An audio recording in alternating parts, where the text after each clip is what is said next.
Okay, your test tomorrow, guys, 8-1 to 8-3, is very straightforward, okay? We did not throw any curveballs at you.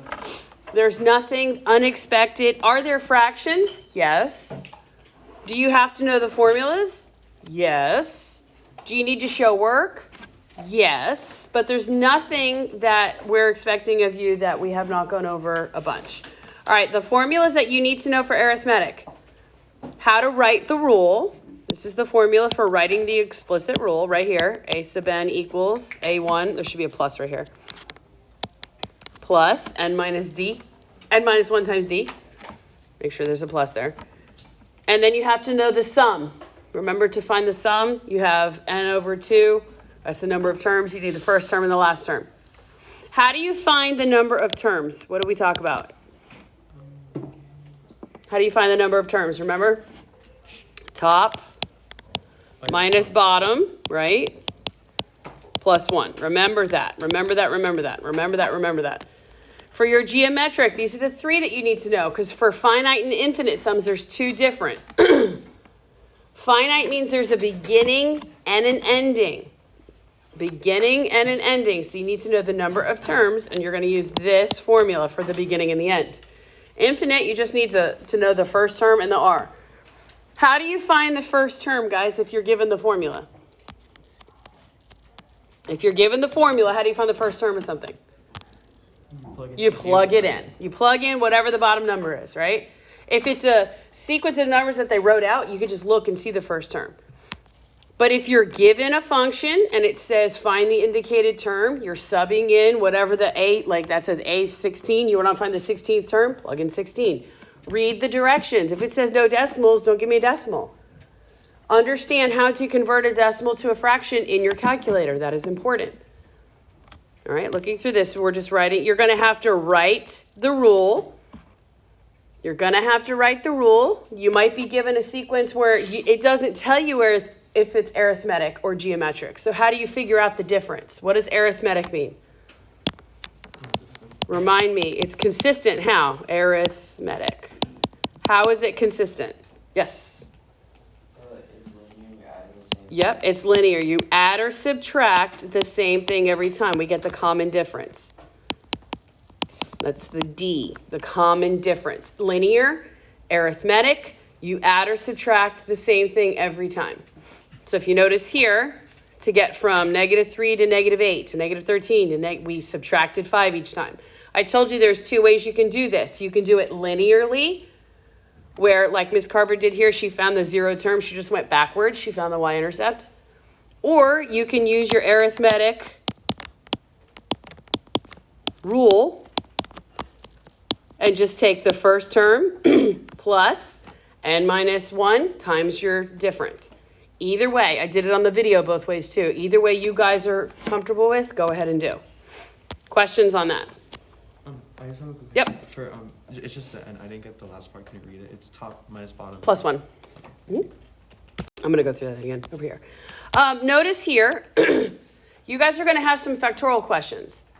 You have to show your work. This is what it means to show your work. Write out the numbers. I understand you guys have a calculator. I get that. But write out the numbers so we know what you understand what factorial means. If you have a question like this and you just say equals blah, blah, blah, blah, blah, blah, blah, you are not getting full credit for it. You might get a point or 2 because you put it in your calculator correctly, but I need to see your work. Notice here I put this is a super huge number in your calculator. If you did that in your calculator, you got either overflow or it went into scientific notation. I went through and I worked out all of our versions. I promise you that doesn't happen. Just because it just creates an issue. Do you guys see these 2 different problems? The bottom here, this is not 4 times 7. It's 4 factorial times 7 factorial. That means 4 times everything below it. And then 7 times everything below it. If you had something where everything on top canceled out, and then you still had a number on the bottom, what would my answer here be if everything on top canceled out? Is it 0? No, it's 1. So you could have a fraction. That is a possibility. If everything on the top cancels out, then you have a 1 left over. It's not a 0. Questions about factorials? Those are pretty simple. It'd be 1 over 15, not just 1. Correct. God bless you. Now look, finding the sum here. Mrs. Carver wrote it out very plainly for you to see. To find the sum, here's the formula. It's n over 2, right? The number of terms over 2. Then you need the first term and the last term. This is an arithmetic sum. To find the sum here, guys, in order to find the number of terms, remember we said last minus first. You can say top minus bottom. In this case, 8 minus 1 is 7 plus 1. See, she wrote it out like this, is 8. When the bottom number is 1, the top number is always going to be the number of terms. But it's not always the case. Sometimes it's 0. Sometimes it's 4 or something like that. So you just have to pay attention. Now, to check, you could plug in 1, 2, 3, 4, 5, 6, 7, and 8 into that formula and then add them all together. But you are being tested on knowing and applying this formula. So just because you circumvent the formula doesn't mean that you guys are going to get full credit. I can assure you the numbers are going to be bigger than 1 to 8. All right, same thing here. How does she find the number of terms? Well, it's the top minus the bottom. 7 minus 3 is 4, plus 1 is 5. In this case, you're not finding the sum of the first 7. You're finding from 3 to 7. So be careful because it includes 3 and it includes 7. That's why there's 5 numbers and not 4. So if you can always remember top minus bottom, first minus last, something like that in order to get your answer. And like I said, be careful. Some of the directions will say no decimals. Some might tell you exactly how to round, so follow the directions. Questions? No? Alrighty. All right, next page. Do you see how we found the common difference? Okay. Writing the first 5 terms. If you're given the first term and the common difference, just plug it into the formula. You guys absolutely will have a question like number 10, for sure. For sure. You have to figure out if it's arithmetic or geometric. It's got to multiply. If it's geometric, it multiplies to get the same thing every time. If it's arithmetic, you add or subtract. So you're going to have to write the rule and then find the indicated term. You absolutely will have one of those for geometric as well. Indicated sum. We already went over some of those. Finding the sum. All right, geometric. Let's talk about geometric. Geometric, you don't find the common difference. You find the common ratio, right? That's our R. And with geometric, you multiply to get to the next number. If your number is getting smaller, do we say we're dividing? No, you'd be multiplying by a what? A decimal or a fraction. What happens with our signs in our sequence or our series if you multiply by a negative? It's going to flip. If you multiply by a negative, if your ratio is negative, then your signs will alternate.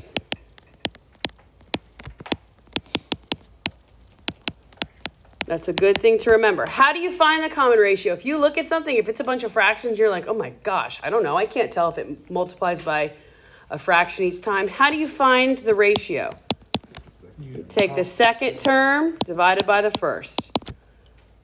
You can take the third term divided by the what? The second. You can take the fourth divided by the what? The third. You take the term and divide it by the one before it. And that'll give you your R, your ratio. All right, so remember our geometric formula to find the rule. All you need is the first term and your ratio, and then you raise it to the n minus 1. Everybody with me? We good? Okay. This mouse can go to the right, please. Sure. All right, writing the rule for geometric. Finding out if a sequence is arithmetic or geometric. You probably will not have one that's very basic like that that just says, tell me what's what. All right, now guys, look. Look. How do you know if something is finite or infinite? The dot, dot, dot. The dot, dot, dot. Do you notice how this has a dot, dot, dot? But what did they tell you to find? Find the sum of the what? First 13. They told you to start at the first term and end at what? 13. The 13th term. So you just continue with. Yep, you just figure that it's finite because you're saying, oh, it's the first one, and you stop at the 14th. If you are given your sigma notation, we still use the same rule, top minus bottom plus 1. That's the number of terms. Because in a finite series, how do I know that number 20 is finite? How do I know that there's a beginning and an ending? There's no infinite. There's not an infinity at the top, right? Right here it says start with plugging in 1, stop with plugging in 5.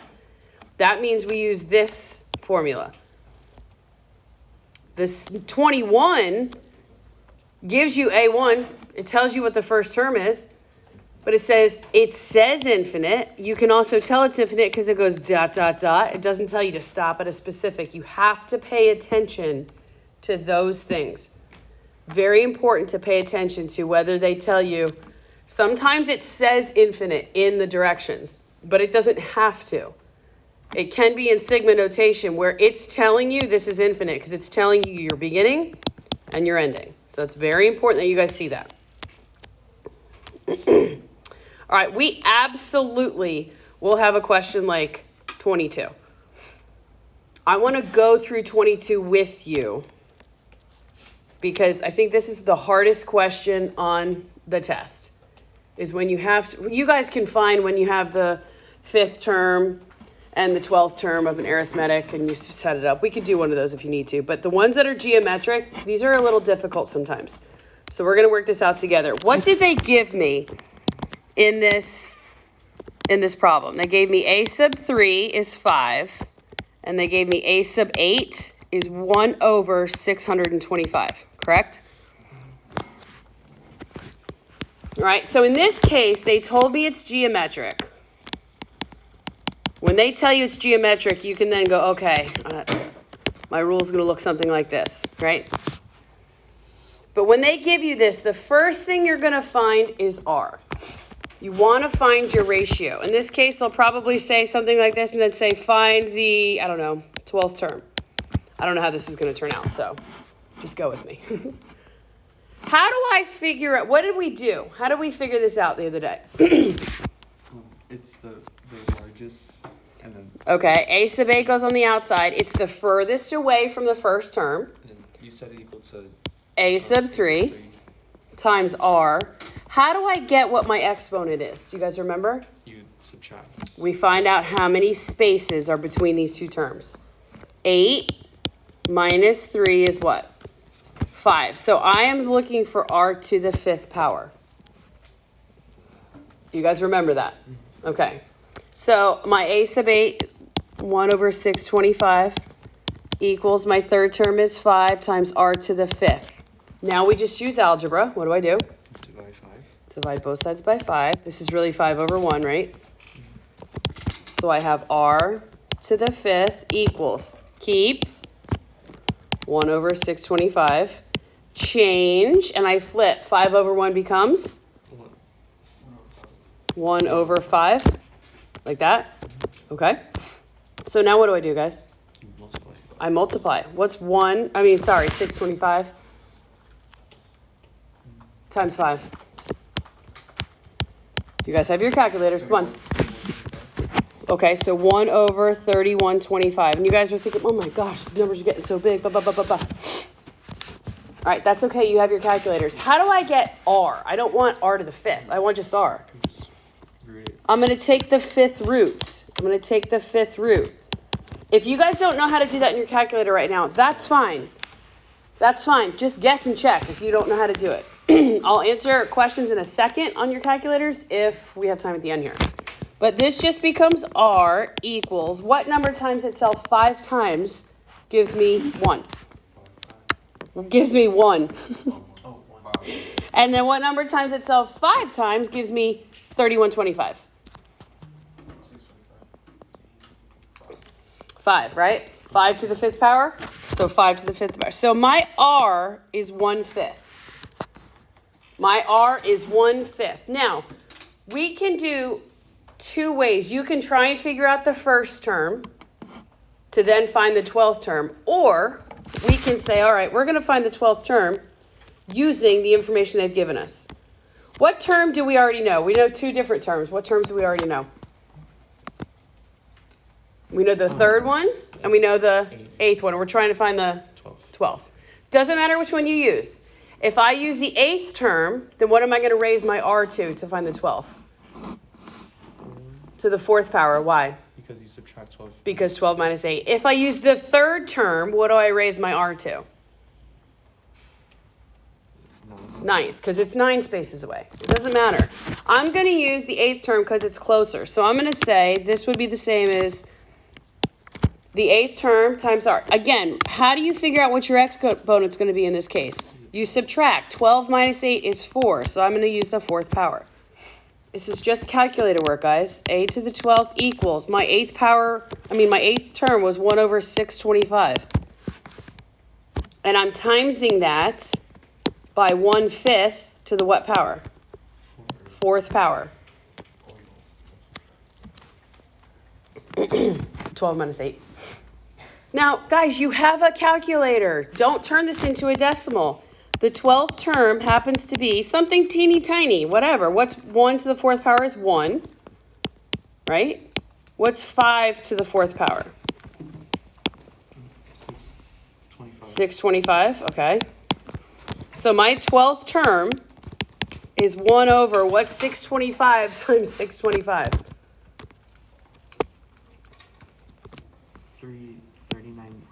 390,625. There you go. Now, if you turned that to a decimal, you would get like 0.000. That's not what I want. It's going to say no decimals. But in order to find the number, the specific term number, whatever your R is going to be is always the spaces from 1 to the one you're finding. Always use that as your exponent. Does that make sense? You guys okay with that? Okay, say we had this. I'm going to tell you to write the rule and find the 94th term, okay? And this is an arithmetic. What did we just find? Geometric, right? We counted the spaces. We use that as our exponent. So in this case, this is an arithmetic. What are they telling you by telling you it's arithmetic? There's a common what? A common difference. You're adding or subtracting the same thing every time. So we set this up the same way. The farthest term from the beginning, from the first term, so a sub 23 equals a sub 5. But the difference is, this formula is different. You're adding it to how many spaces? This is when we subtract the spaces. How many spaces is the 5th term from the 23rd? 18. It's 18 spaces. So instead of raising to the power of the 18th, because geometric is when we have an exponent, this is, remember, like our slope formula, this would be 18 spaces times the common difference. We're finding out what that common difference is. How do we get from one to the next? What do we add or subtract each time?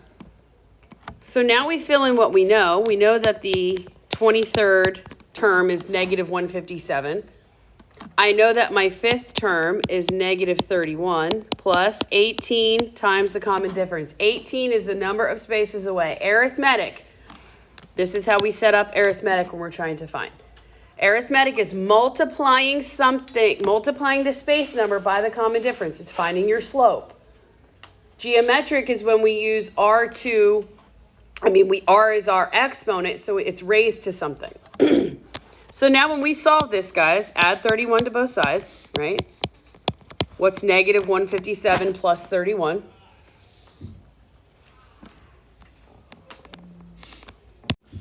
Negative 126 equals 18 times D. Divide both sides by 18. What's our common difference? Negative 7. All right, so in order to write the rule to then find the other function, to write an arithmetic, you need the first term plus n minus 1 times your common difference. All right, we have our common difference. We don't have the first term.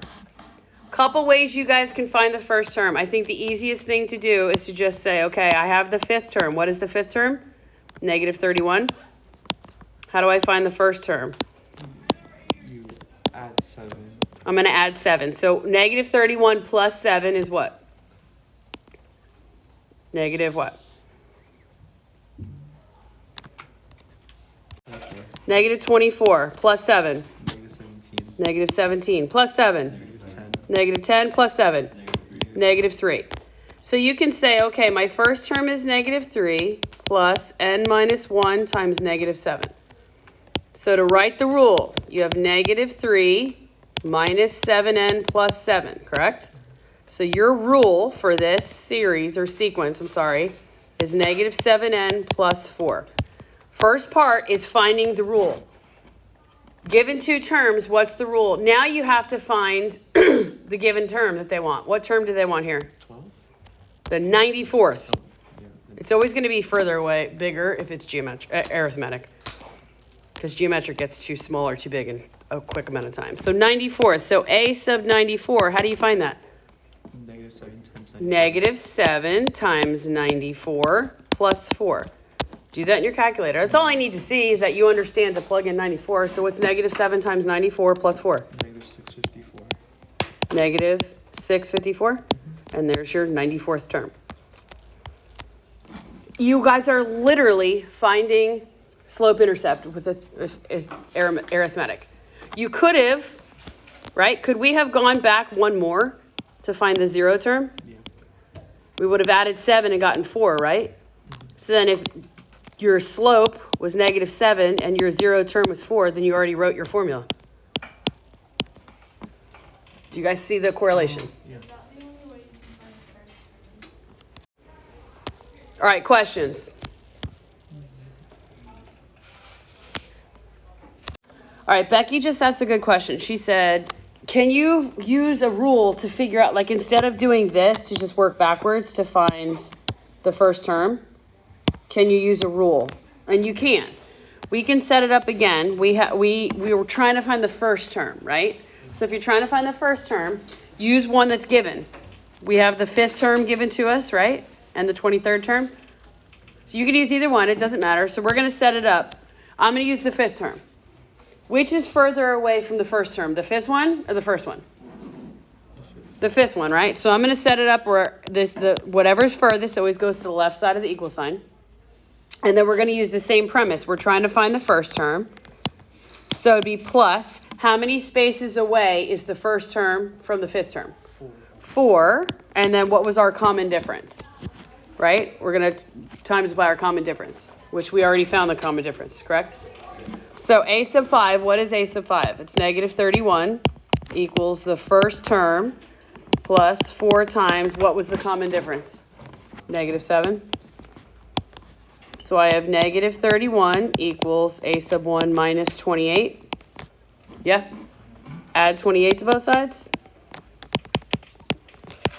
And I get, what? Negative 3 equals a sub 1, which isn't that what we found right here? So then we can use our formula. A sub n equals first term, negative 3, plus n minus 1 times our common difference, which was negative 7, and then plug in. So that'll work every time. It's just some people like, because this, we're so used to everything being linear, so x on top, y on the bottom, just subtract or add, to go backwards. But that will work every time.